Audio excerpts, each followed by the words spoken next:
एक average body builder और एक एवरेज फाइटर के बीच में जमीन आसमान का फर्क है। इवन इफ एक बॉडी बिल्डर की फिजिक एक फाइटर से 10 टाइम्स अच्छी हो। So being a professional combat fighter, let me explain how. Hi, मैं हूं दिनेश शेट्टी, मैं हूं इंडिया का ओनली अल्टीमेट वॉरियर और यह है पार्ट 6 जिसमें हम बनेंगे वीक से एक weapon through a combat sport सिर्फ और सिर्फ 21 दिन में। अब एक बॉडी बिल्डर की खासियत क्या होती है कि वो बहुत लिफ्ट कर सकता है, बहुत स्ट्रेंथ होता है और बहुत पावरफुल होता है। और ये सारी खूबियों का क्या ही फायदा जब these are not collaborated with balance and control.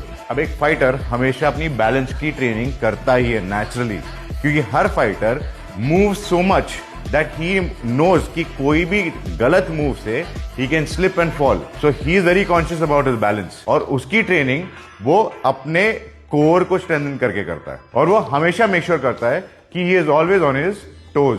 और अब बात करते हैं कंट्रोल की। एक फाइटर ये जानता है कि वो सारा बैलेंस वो एक पंच पे नहीं गवा सकता है। He knows to control his punch, क्योंकि वो पंच उसे वापस खींच के स्टांस में आके he has to be ready for the next move. बहुत बार बॉडी बिल्डर्स अपना स्ट्रेंथ के वजह से कंट्रोल खो बैठते हैं। वो ऐसा एक पंच या किक थ्रो करेंगे जिससे वो डिसबैलेंस हो जाएंगे, जिसके वजह से he will never be in control of his own fight. और एक फाइटर कंटिन्यूस प्रैक्टिस करने की वजह से ये तो समझ जाता है हर पंच या हर किक पे 100% पावर यूज नहीं करेगा, क्योंकि वो जानता है to come back in control. If he loses control, वो कभी उस चीज को या कभी उस फाइट को जीत नहीं पाएगा। अब ये इमेजिन कर लो, इतना स्ट्रेंथ और पावर एक बॉडी बिल्डर के अंदर है, वो अगर कंट्रोल और बैलेंस दोनों को पाले, imagine what a fighter he will be. और ये सब पाने के बाद वो अपने स्किल्स के साथ कोई भी सामने वाले ओपोनेंट को आराम से पेल सकता है, क्योंकि उसके पास अभी कंट्रोल एंड बैलेंस के साथ पावर एंड स्ट्रेंथ का भी बेनिफिट है। तो सिर्फ स्ट्रॉन्ग दिखना नहीं है और